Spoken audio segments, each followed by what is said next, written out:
Do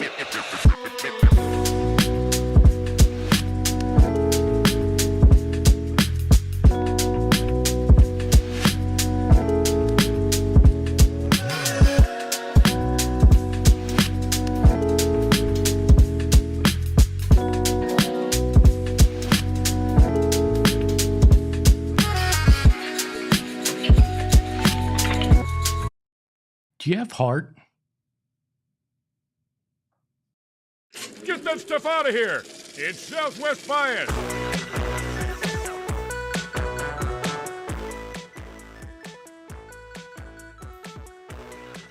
Welcome into Southwest Bias, live from Studio K, brought to you by our friends at Circle K. Become an Inner Circle member today. The Arizona Cardinals are on the precipice of a season that they need to be extremely big. We talked about it yesterday on the program, in part about Marvin Harrison Jr. But they have to win this year, especially if you're Kyler Murray. But one of the things that they have to do is avoid the pitfalls that we saw take down the Arizona Diamondbacks this year and the Phoenix Suns. It's that simple, because we had high expectations for those teams. They needed to win. They had to make the playoffs for things to look like even a marginal success. And guess what? Both of them are going to finish under 500. I'm sorry if you're a Diamondbacks fan and you're holding out hope, but the fire sale's here, and Chase Field is about to turn into a spirit Halloween, all right? It's about to be empty.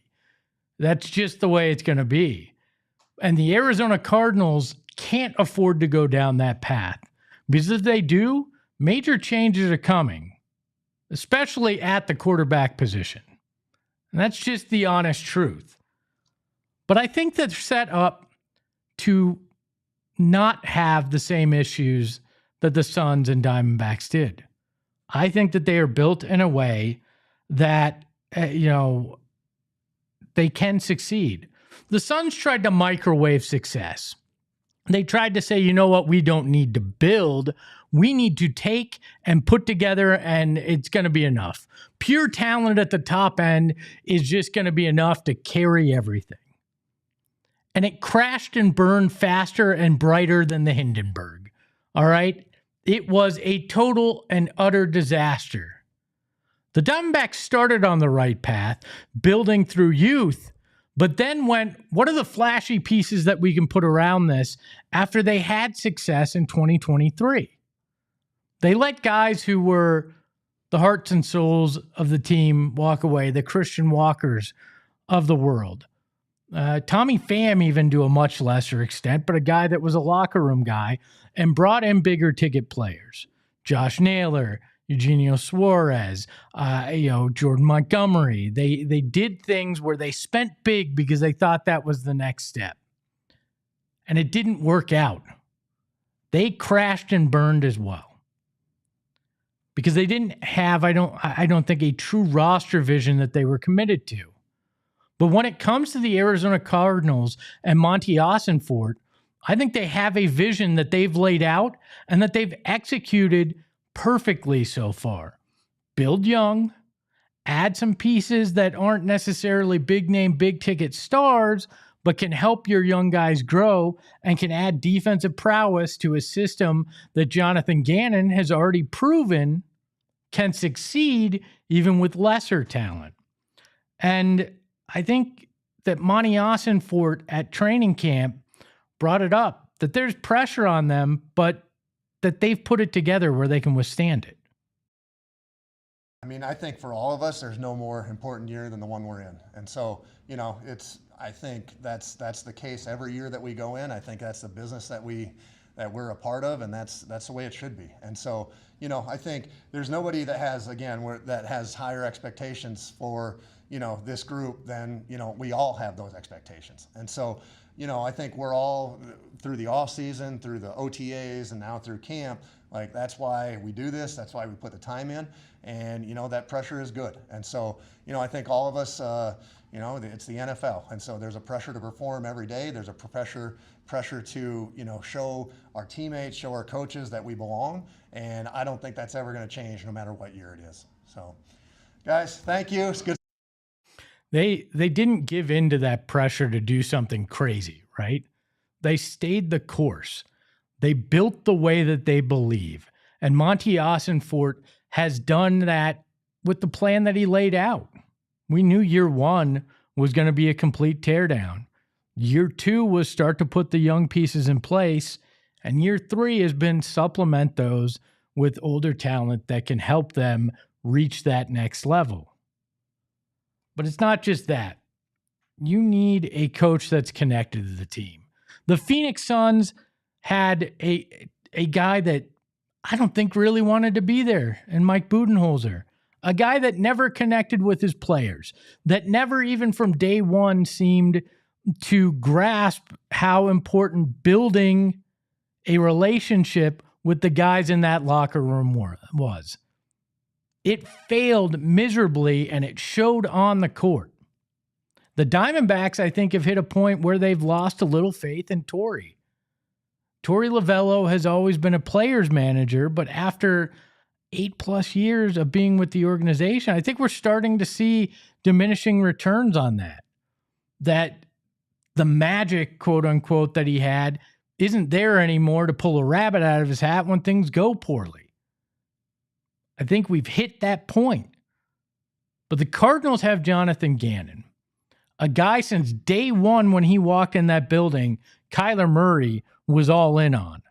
A guy that the Marvin Harrison Juniors of the world obviously believe in, that the defense fully believes in because he's got a track record of turning defenses into playoff and championship caliber defenses. We saw that he could do more with less last year because there wasn't a huge amount of talent outside of raw young talent on that defensive roster, and he found a way to make it work. And now, Monti Ossenfort did the shopping, and he's got the ingredients to cook. And that connection between him and that roster is going to pay massive dividends because we saw with the two other major teams in this town how sideways that can go if you don't have it. And complete buy-in is one that is necessary for any team if they want to succeed, whether it's in sports, whether it's in business, whatever it is. If you don't have complete buy-in from your team, there starts to be cracks in that foundation. There starts to be doubt that creeps in. The Suns were filled with it. There was not buy-in on any level over the last 2 years, and it showed. They get swept in the playoffs, and then they finish 10 games under 500 in the subsequent year. You don't think that they've lost total faith, that they didn't have complete buy-in? I think the Diamondbacks are a case of that in a different way. Injuries hit, right? And it felt like they lost their faith, their swagger, their buy-in about how they could do things. And that's over the last 2 years because 2023 was all about buy-in. They were a team that nobody expected anything, and they bought into Torrey. They bought into what Mike Hazen was selling, and they bought into each other. That camaraderie helped lead them to a lot of what they accomplished. But we saw that start to diminish last year, and we've seen it hit rock bottom after the injuries this year. If you do not believe in what you're fighting for and who you're fighting with, you will fail. And I feel like the Cardinals have that buy-in. The Cardinals believe in what they're doing. And I get it. Standing behind a podium and talking doesn't prove anything. It's got to be proved on the field. But you started to see it last year. You've seen how Monti Ossenfort is all in with this group and how they respond to him and how Jonathan Gannon's built those relationships. And I think you're starting to see those players believe it with each other. I mean, Marvin Harrison Jr. talking about Kyler Murray is the most glowing thing we've heard about Kyler Murray in his tenure here in Arizona. He is. I know he kind of has his own perception of what a lot of people think of him. And just like when I got here, it was a total opposite, man. He's just been such a great leader, talks to all the guys, uplifts everybody, and really brings out the best in everybody. Like when it's time to turn that switch on, it's time to, go fast and go hard. He's going to be the first one to get everybody going. So, and then obviously off the field as well, just bringing everybody together. He's done a fantastic job. Yeah, he took us on a trip to California, and the main goal of that was to get some work in, work out, go to the field, run some routes, do all that stuff, and ultimately just that camaraderie of being together for a week, playing around, playing ping pong, whatever the heck we're doing, we're competing at every single thing, and it's just so much fun to be around those guys. And I think the closer we are, the more you're going to want to play for one another, the more you're going to want to give it your all for one another, and I think that's something Kyler's done a great job of bringing everybody together to grow the offense and to grow, as a team. They've got buy-in, and what they said leads into the next thing, chemistry. The Suns looked like they didn't like each other and had zero chemistry on the court. The Diamondbacks seem to have lost it. And in baseball, it's a little different because really baseball turns into a one-on-one sport in a lot of ways. But the Cardinals, you hear those comments. You hear Paris Johnson Jr. yesterday talking about Marvin Harrison Jr. and that relationship. There's a chemistry here that's starting to form, and that started to form last year, that as we saw with the 2023 Diamondbacks and the 2021 Suns, that chemistry can carry you in a lot of ways. But the biggest thing that I think is important is honest assessment. That when things aren't going well, you can actually admit it, look in the mirror, and say, this is going wrong, but here's how we can fix it. The Suns never had that. They had coaches that would not give you a straight answer. Players that essentially were pointing the finger everywhere but at themselves, including fans on Twitter. You can figure out which guy who's on the band name list is doing that. The Diamondbacks seem to lose that, and Torrey in particular, in being able to assess and admit what's going on. Yeah, injuries played a part. There were a lot of other things that have been going on with that team. Poor base running. You've lost the edge in terms of that chaos that made you special. There's all sorts of things that failed on that front for the Diamondbacks. But I feel like the Cardinals have that. Monti Ossenfort strikes me as a no BS guy. Jonathan Gannon has owned up to things that have not worked over the last few years. But Kyler Murray yesterday, in like day 3 of camp, already was willing to provide an honest assessment about what's going on with this Cardinals team. Today felt like one of those days where just nothing could go right. And even when it went right, it just felt bad, But that's part of the game. That's part of practice. Obviously, we're making them better. They're making us better. At the end of the day, when September comes, we both got to be rolling. We both got to be clicking. There's also going to be games where offense isn't doing what we feel like we're capable of. Defense isn't doing what we're capable of. We got to pick them up. They pick us up. So it works both ways. But I feel like the depth that we have, in totality, this team, this unit, I feel like is definitely one of the best I've been a part of for sure. Leadership right there from Kyler Murray. He said it was not a good day offensively. He had critiques and honest assessment, which I think is important. And being honest with the media, but being honest in the locker room too. But the crazy part to me is he said the offense had a bad day. They did not play well. And that's with this happening.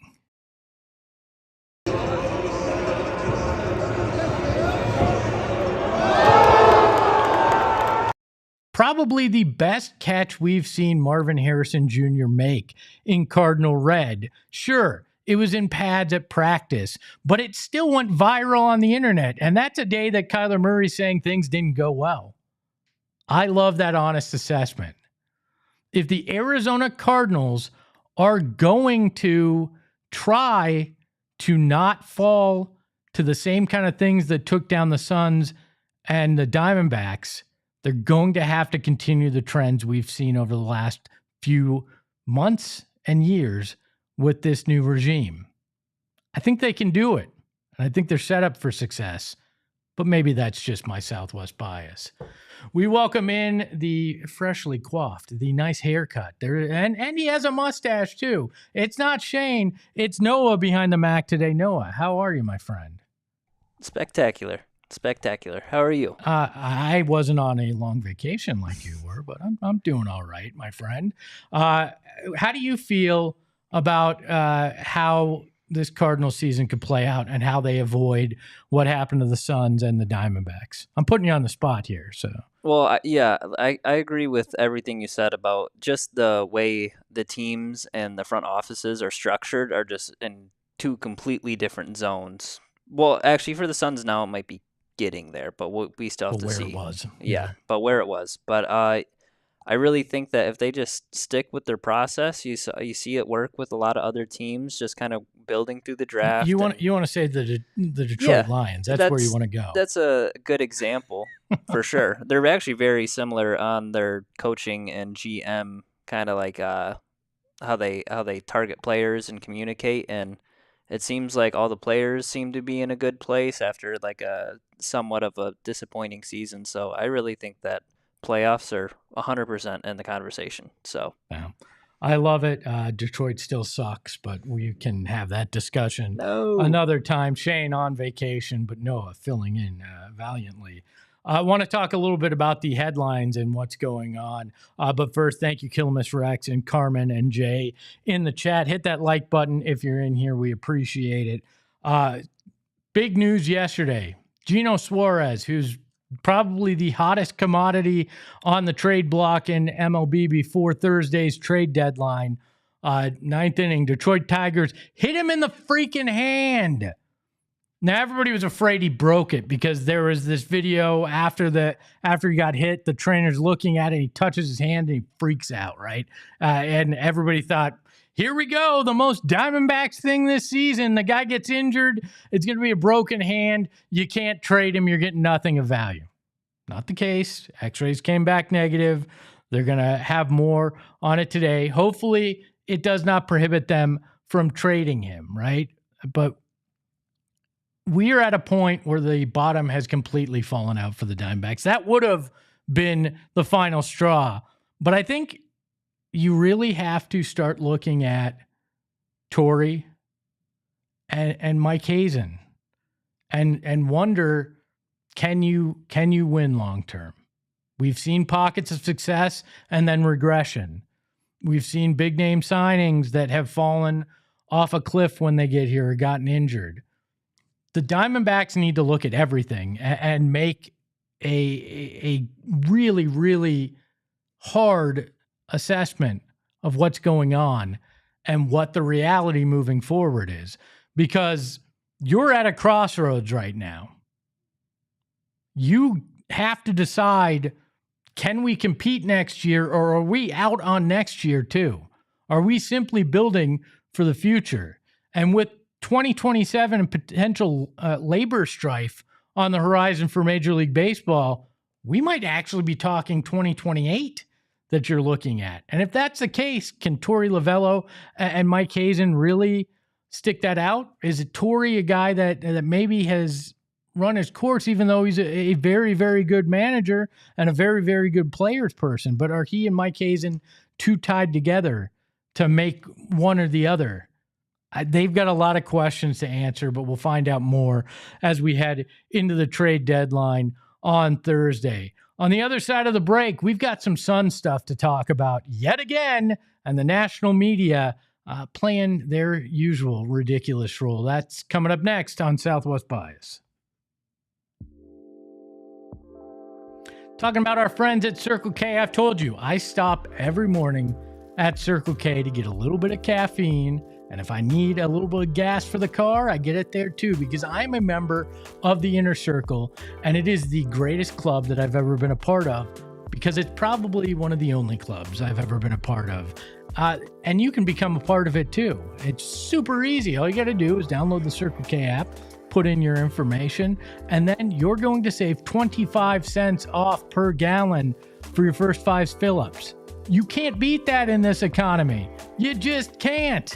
Plus, then you're going to get 3 cents off every fill-up after that, and then you're going to get the Espo level, 5 cents off per gallon. But right now, if you buy 3 Coke products, right, 20-ounce Coke products, you're going to save 25 cents off per gallon on your next fill-up. Just that easy. They also got $1 cookies, and then they've got 79 cents Polar Pops. But also, if you visit 4 times in a month, you're going to save 25 cents off per gallon.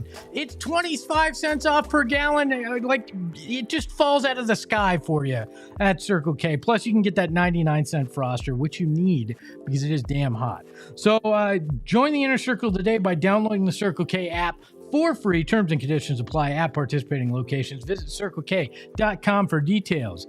And Mountain America Credit Union. You want to stretch that money even further after you get that 25 cents off per gallon? Get double points using the Mountain America credit card. It is that easy. You've got till Thursday. So I highly recommend you get in on that, right? I'm sure they'll have some kind of promotion in August, but this July one you can't beat. You're going to get double points on anything you spend on, like gas, groceries, travel, home projects, all your purchases. But then you're going to be able to save on travel rebates, gift cards, and even more. You're going to take those points, you're going to cash them in for that. Mountain America Credit Union has over 1 million customers. They have over 100 branches in the West. They're where you want to do your banking. It's super easy. This is a limited time only, like I said, July 31st. Visit macu.com/double. Loans on approved credit. Offer can change or be withdrawn at any time. Limited time offer. Terms and conditions apply because they always do in life and in any deal that you get. Terms and conditions will apply. I told you before the break, we got more Suns slander, more Suns stuff from the national media. Kevin Pelton this time over at ESPN ranking or giving grades on NBA off seasons. And the Phoenix Suns got a C+ on their offseason. Pelton said, like Milwaukee, Phoenix put a massive amount of dead salary on its books with the final 2 years of Brad Beal's contract. After dealing Kevin Durant, the Suns can't realistically contend. Even making the playoffs will be a stretch. But they've flipped their roster in a young direction with 3 2025 draft picks and Mark Williams, which they acquired via trade. C+? Really? They gave the Clippers a B+. The Clippers, who essentially have put together the NBA's version of an old folks' home, who have fallen prey to a lot of the things that the Suns fell prey to previously.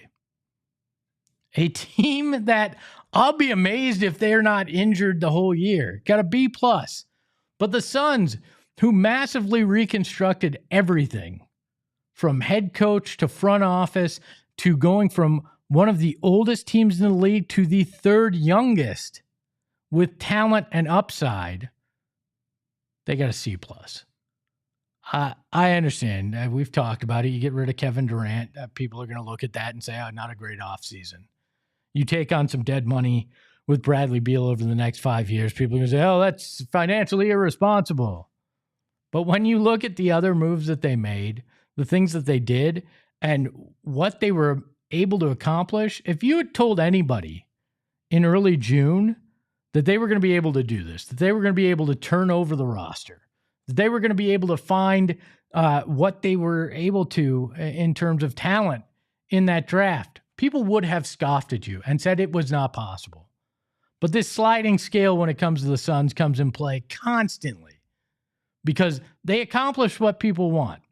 And then it slides back to, well, you didn't do this. You don't have a superstar anymore. Devin Booker, he's on the downslide even though he's 28. And you were nuts to sign him to an extension because why would you sign a star to an extension? When everybody before was saying, well, no star will ever want to be there after you let go of Beal and traded KD unceremoniously. This wasn't a C+ offseason. It was B+, right? I don't see how you can grade it that well. And then the Clippers, who added, freaking CP3 at 40, Brook Lopez, who's 37, and Bradley Beal, who played like he was 80 with his injuries over the last few years, to go with James Harden and Kawhi Leonard, who are already old and injured.